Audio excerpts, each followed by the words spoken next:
I will either have a divided India or a destroyed India, had said Jinnah.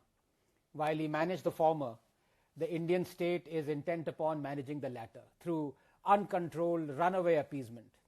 And unless one understands the various stages of it, the progression, decade upon decade, through those stages, the reasons that led the Indian state to construct, implement, and then breach those stages, unless one does that, one can neither recommend nor apply a cure to this disease of appeasement.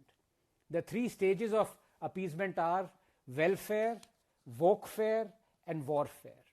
The Indian state has not only progressed through these stages, it is now unapologetic about projecting them as an achievement of sorts. Let me explain.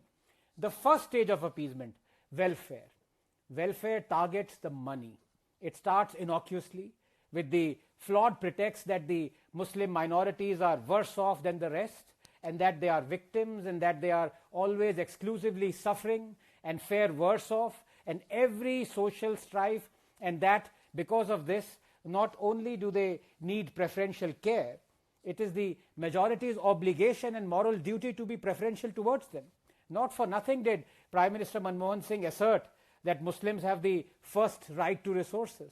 And so you have the state giving Muslims Hajj subsidy for decades, giving blanket reservations to Muslims, rich or poor, homeless or billionaire, by snatching it from the OBC quota, using taxpayers' money to host grand iftar parties, asking government-run UGC to fund minority institutions that keep 50% seats reserved for minorities, plundering state coffers to pay monthly salaries to tens of thousands of Maulvis, giving scholarships and shadi shaguns to Muslim women, providing midday meal dining hall for only those schools having 70% or more minority students, giving interest-free loans to set up shops on Waqf land, funding hundreds of madrasas, the Islamic schools, and all this while grandly proclaiming that we are a secular state. That is, there is complete and total demarcation between state and religion. The next stage of Muslim appeasement is more dangerous, Wokefare. Wokefare targets the mind. This is the stage where the Indian state employs a quite brilliant tactic to appease and benefit its Muslim vote bank. It poisons the Hindu mind with self-loathing, hatred for his own religion and way of life, drilling apathy towards the slow destruction of Hinduism, consciously and subconsciously, through speeches, broadcasts, policies, arts, culture, cinema. So you have Mahatma Gandhi saying, quote, Hindus should not harbor anger in their hearts against Muslims even if the latter wanted to destroy them. Even if Muslims want to kill us all, we should face death bravely. And if they establish their rule after killing all Hindus, we would be ushering in a new world, unquote. So you have Nehru saying, quote, the responsibility for communal peace rests on the majority community, that is, the Hindus. If there is a breach of this peace, I would start with the presumption that it has been caused by the Hindu communal elements, unquote.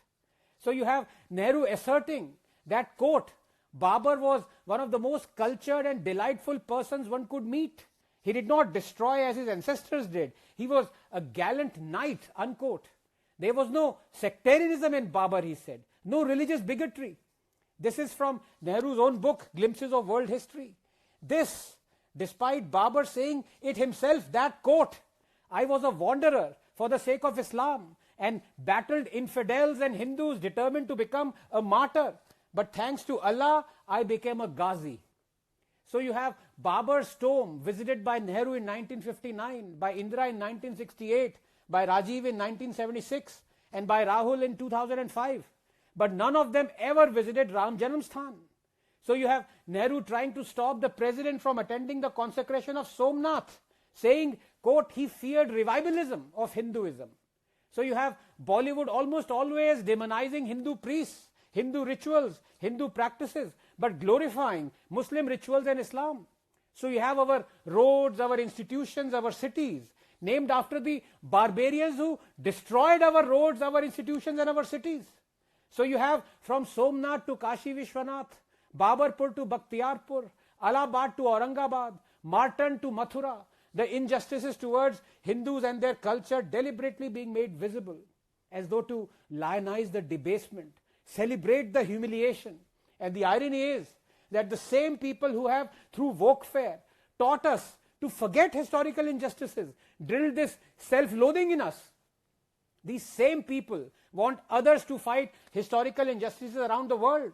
So they condemn barbarians of the West, hitherto worshipped like the Confederacy generals, Rhodes, Churchill, Pizarro, Murray, Colston, Leopold. They celebrate their roads and buildings being renamed, their statues being brought down. But here in India, this same set eulogizes barbarians like Tipu, Aurangzeb, Babur, Khilji. Wokefare has led to our children being taught to hate those they should love and love those they should hate. Wokefare has led to our leaders proclaiming that demography shift is not an issue at all, that those who warn us about it are actually communal bigots. Look, if you were to take as starting point the premise that all religions are exactly the same, then there is no issue.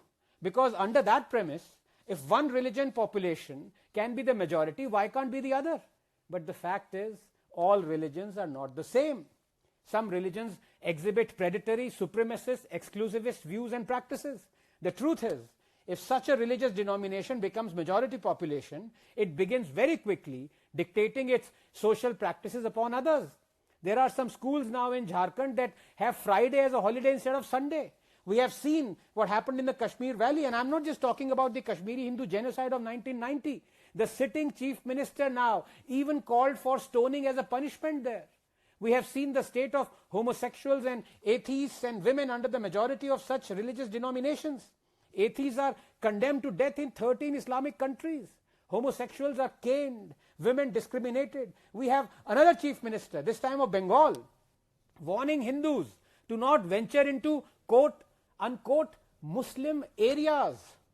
Fact is, changing demography shifts a government's decisions towards Wokefare. One feeds off the other. Opposing CAA, appointing Muslims on temple boards, curtailing the time duration traditionally permitted for Durga idol immersion by making way for Muharram procession, promising to give land to imams for construction of houses, uprooting lampposts that have Hindu symbols, scared to list out hundreds of Muslim mob hate attacks, lynchings, attempting lynchings, while naming selectively only the Hindu mob crime attacks. These are all examples where Wokefare has directly led to formulation of state policy and overturning of even Supreme Court judgments like the Shah Bano. It is but obvious that welfare and Wokefare can only lead to the third, perhaps terminal stage of appeasement, and that is warfare. Warfare is when you enact laws and policies and acts that constitutionally and legally favor one community and discriminate against the other community. So you have the draconian Waqf Act that has usurped thousands of acres of government, personal, even temple land. The world over, disputes over property are settled using existing laws that are community and religion agnostic. But in India, the Muslim community is armed with another set of laws, those that are patently discriminatory towards members of the other community as a primary instrument of defense or indeed offense. Is there a Hindu equivalent of the Waqf Act? No. Why doesn't the state promulgate one in the interest of equality then?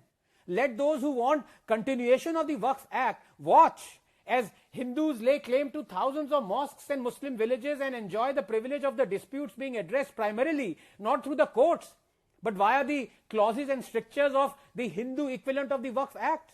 But would this ever happen? The Waqf is a parallel government being run by the state. In its board, it had its own legislature. In its surveyor, it has its own executive. And in its tribunal, it has its own judiciary. Next, you have the conjunction of the Right to Education Act, RTE, with the 93rd Amendment that allows Muslim schools to escape keeping reservations for the economically weaker sections, while only Hindu-run schools are obligated to keep 25% seats reserved for the economically weaker section, leading to thousands of Hindu-run schools being shut down. Are we worried about it? Next, you have the state prohibiting Hindus to even approach the court to reclaim their demolished temples through the Places of Worship Act.